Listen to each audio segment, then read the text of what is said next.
Meus queridos amigos, meus queridos irmãos, que grande alegria, que grande satisfação estarmos juntos para mais uma lição. E conforme dito, sempre na introdução da lição, nós iremos apresentar para vocês curiosidades que são impactantes e importantes sobre o Evangelho de João. Esse Evangelho lindo, bonito, maravilhoso, extraordinário, que nos ajuda a entender o amor de Deus, a origem divina de Deus e aspectos relevantes do ministério de Jesus à luz, à ótica do Evangelho de João. Pois bem, o livro de João é composto por 21 capítulos, contendo 879 versículos e aproximadamente 18.927 palavras na versão atualizada, não é? Atualizada na linguagem de hoje. E algumas outras versões também apontam esses números com algum diferencial. Portanto, o tempo médio que você de leitura nas versões que nós temos do Evangelho de João é de aproximadamente 2 horas. Em 2 horas você pode ler todo o Evangelho de João, os 21 capítulos, os 879 versículos e as 18.927 palavras. Então, em 2 horas você pode ler o Evangelho de João. Eu tenho certeza que você será abençoado. O maior capítulo do Evangelho de João é o capítulo 6, com 71 versos, enquanto o menor é o capítulo 2 e o capítulo 21, com 25 versículos, sendo o capítulo 2 o menor em palavras, com 460 palavras no total. Então, tendo isso aí, você percebe que o Evangelho de João, se você ler bem direitinho, bem concentrado, você vai ser abençoado na vida ao ler as páginas desse capítulo maravilhoso, desse capítulo extraordinário. O autor do Evangelho, como dito, é o evangelista João, aquele que foi discípulo de Jesus, conhecido como apóstolo João, filho de Zebedeu. Esse testemunho de que ele é o autor do livro é apoiado por Irineu, um dos teólogos do primeiro século, e também confirmado por Eusébio de Cesareia. Apesar de os outros evangelhos, como Mateus, Marcos e Lucas, mencionarem Jesus frequentemente, seu nome não é diretamente identificado no Evangelho de João. João, além dos evangelhos, ele também transcreveu as 3 epístolas e o livro do Apocalipse. E eu destaco, né, assim, uma coisa que eu acho muito bacana no Evangelho de João, né, do Evangelho de João, né, antes que a gente possa terminar aqui essa retórica, que é um livro que fala do amor. Né, João 3,16. Deus amou o mundo de tal maneira que deu o seu Filho unigênito para que todo aquele que nele crê não pereça, mas tenha a vida eterna. Primeira Epístola de João, capítulo 4, versículo 8. Aquele que não ama não conhece a Deus, porque Deus é amor. E a Bíblia nos diz que era o discípulo que Jesus amava. Supostamente, João ele nasceu em Betsaida. Ele era irmão de Tiago, e há algumas interpretações que sugerem que João poderia ser mais jovem do que os outros 11 discípulos. Inicialmente conhecido por seu temperamento forte, vingativo, ambição, intolerância, João se tornou o apóstolo, o discípulo do amor, enfatizando a importância do amor cristão em suas escrituras, especialmente em 1 João 4,8, conforme eu disse, aquele que não ama não conhece a Deus, porque Deus é amor. João morreu de causa natural, atingindo a notável idade de 100 anos. Todos os outros discípulos foram martirizados. Houve uma tentativa de martírio de João num caldeirão de azeite fervendo, mas por um milagre de Deus ele escapou, foi preso na ilha de Patmos. Lá ele escreveu o Evangelho do Apocalipse. Depois ele foi solto, foi para a cidade de Éfeso, onde provavelmente ele morreu. Meus queridos, Deus abençoe a cada um de vocês. Nesse momento nós vamos estudar a lição, vamos estudar uma história espetacular, uma história impactante, o encontro de Jesus com a mulher samaritana. Vem comigo nesse estudo extraordinário e que Deus continue te abençoando sempre.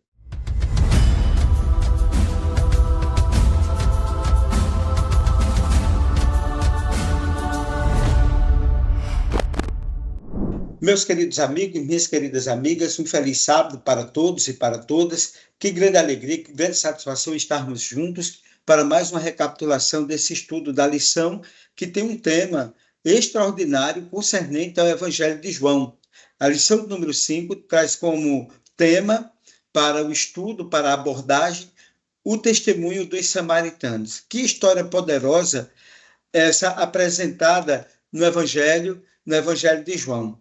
E é importante destacar o texto que vai ser o norteador para o estudo que iremos realizar neste momento, que se encontra exatamente no Evangelho de João, capítulo 4, versículo 42, que diz o seguinte: e diziam à mulher: agora não é mais por causa do que você falou que nós cremos, mas porque nós mesmos ouvimos e sabemos que é verdadeiramente o Salvador do mundo. Que coisa, que história linda, a história da Samaritana. Essa história se eternizou nas páginas da Bíblia Sagrada, através dos anos, como uma das histórias mais impactantes, mais impressionantes do maior sermão de Jesus, que começou através de uma mulher que não tinha um testemunho, que não tinha uma vida exemplar, mas veja o poder de Deus de transformar a vida de uma pessoa. Nesse sentido, é interessante nós verificarmos o testemunho dos samaritanos e entendermos o contexto dos samaritanos para que a gente possa entender a narrativa da história a partir do diálogo de Jesus com a mulher samaritana. Os samaritanos eles surgiram do processo de miscigenação após o cativeiro egípcio, quando os israelitas do Reino do Norte se misturaram com cativos de outras nações. Eles desempenharam papéis significativos na história bíblica.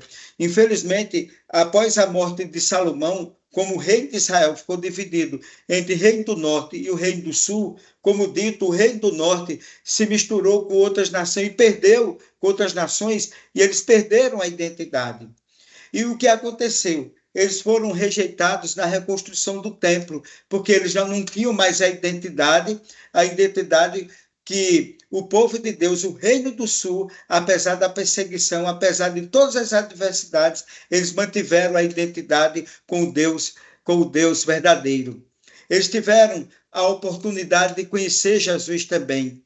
Eles resistiram à construção do templo, né? Eles creram. Eles foram mencionados em algumas parábolas. Os samaritanos, eles foram tanto mencionados por Jesus em parábolas, como na história que será abordada hoje, que foi exatamente com a mulher samaritana. Eles creram após a pregação de Filipe. Eles receberam o dom do Espírito Santo, porque quando uma pessoa é tocada por Deus, quando uma pessoa entrega a vida a Deus, quando uma pessoa confia em Deus, quando uma pessoa, apesar da vida desregrada, mas confia em Deus para que Deus possa transformar, Deus vai transformar. E conforme nós vimos no texto, para memorizar, quando a mulher levou o testemunho dela, do encontro que ela teve no poço com Jesus, eles agora disseram: olha, nós cremos agora não por causa do que você falou, mas nós ouvimos, nós sentimos essa experiência em nossa vida e sabemos que verdadeiramente Ele é o Salvador do mundo. Então, nesse aspecto, eu gostaria de chamá-los ao primeiro tópico, que é o contexto do encontro. Que encontro? O encontro que é narrado ali nos capítulos 3 e 4, o encontro de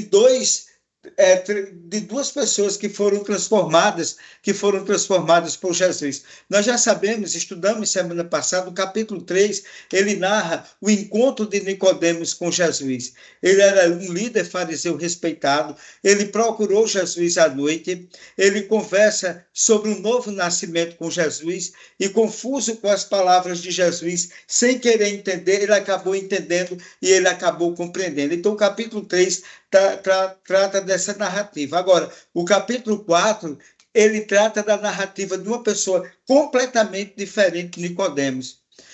A samaritana, rotulada de pecadora, porque, na verdade, ela era uma mulher pecadora, era uma mulher que estava vivendo em adultério, encontrou Jesus ao meio-dia, não foi de meia-noite, foi de meio-dia. A conversa dela, naquele poço, ela conversa sobre a água viva, né? Ela tem um encontro com a água que não mata a sede apenas, mas com a água que traz o que? A salvação, que mata a sede da salvação. E aquela mulher curiosa com aquele encontro com Jesus, com o jeito que Jesus a tratava, sem preconceito, aquela mulher, ela recebe ali o perdão e ela recebe a salvação. Mas, meus queridos, o segundo tópico da lição é importante destacar que o ódio existente entre judeus e samaritanos impedia a mulher de prestar um favor a Jesus. Quando ela estava dialogando com Jesus, ela não quis se aproximar porque ela sabia do preconceito dos judeus contra os samaritanos. E muitas vezes nós somos preconceituosos com relação às pessoas por acharmos que as pessoas têm até mais pecado do que a gente.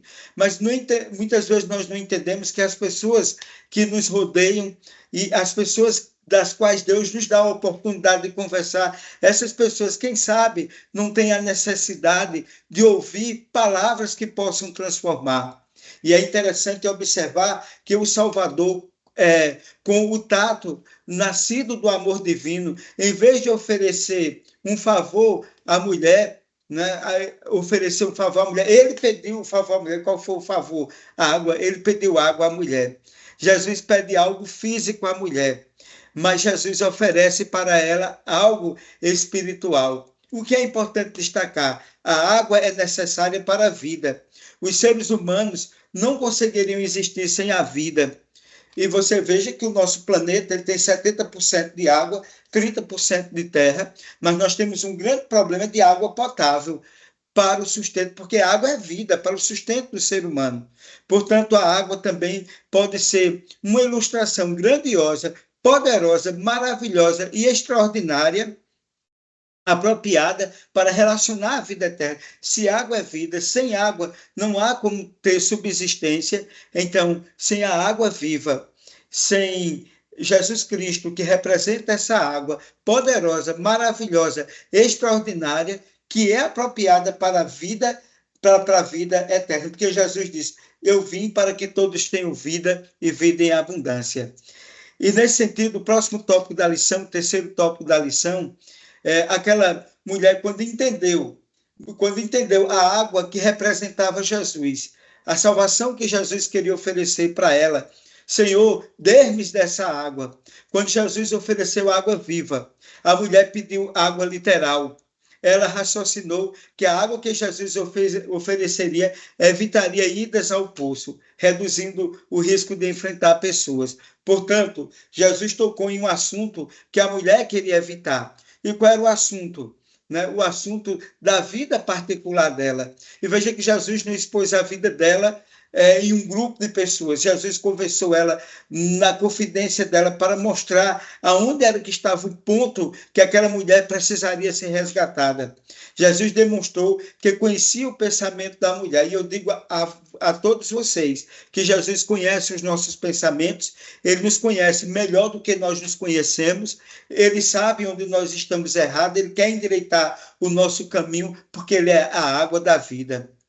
E no livro Desejado de Todas as Nações, página 139, diz o seguinte: antes que aquele coração pudesse receber a dádiva que Cristo ansiava lhes conceder, seria preciso que fosse levada a reconhecer seu pecado e seu Salvador. E aquela mulher reconheceu o seu pecado. Jesus disse exatamente o erro, o pecado de adultério daquela mulher, que para ela ser salva, ela precisava abandonar aquela vida. Né? E quem sabe aquela mulher que estava vivendo com quem ela não deveria viver, né? Ela precisava se libertar. Quem sabe, isso aí é uma conjectura que eu estou fazendo, aquela mulher não era vítima de abuso, vítima de opressão, vítima de uma pessoa que estava transformando a vida dela no inferno, e ela precisava se libertar. E Jesus, quando ele aparece na nossa vida, ele quer nos libertar. E a Bíblia diz assim: se o Filho te libertou, verdadeiramente você é livre. E, portanto, no quarto tópico da lição, a revelação de Jesus. No encontro com a mulher samaritana, Jesus revelou verdades profundas sobre a adoração e sua identidade como Messias. É impressionante que em nenhum outro evangelho acontece essa revelação, Jesus se colocando como Messias. O Evangelho de João é o único que narra essa questão. A mulher, ela vai reconhecer, aquela mulher pecadora, ela reconhece Jesus como profeta. A mulher fala sobre adoração e Jesus define o que é adoração. Jesus declara ser o Messias. Então, Jesus declara para aquela mulher que ele é o Messias, que ele está para fazer um milagre também na vida daquela mulher, transformar a vida daquela mulher. E é importante nós registrarmos que milagre não é apenas, e é importante a gente dialogar sobre isso, diálogo não é apenas cura, milagre não é apenas o milagre físico, o milagre da mente, para dar saúde mental, para dar saúde espiritual, esse é necessário na vida, porque às vezes a maioria das doenças que as pessoas estão enfrentando são doenças físicas, não, perdão, são doenças espirituais, são doenças mentais que estão sendo enfrentadas, que isso, sem sombra de dúvida, afeta o lado físico também.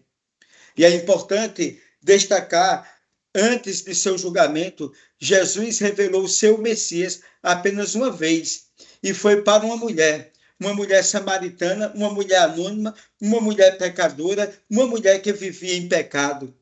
Mas Jesus não revelou que ele era Messias para uma multidão, ou para um líder importante, destacado daquela época. Nem mesmo para os seus discípulos ele não disse com todas as palavras. Isso demonstra que Jesus se importa com os solitários e os excluídos desse mundo. Eu vim para que todos tenham vida e vida em abundância, porque ele é a água da vida, ele é a água que transforma a vida das pessoas, que vai saciar a sede emocional, a sede do desespero, a sede da angústia, a sede do pecado. Jesus ele vai tirar essa sede e ele vai transformar, tirar essas coisas que a gente está massacrando, oprimindo a gente, e vai saciar a nossa sede para que essas coisas sejam dissipadas da nossa vida. E no último tópico da lição, o testemunho dos samaritanos.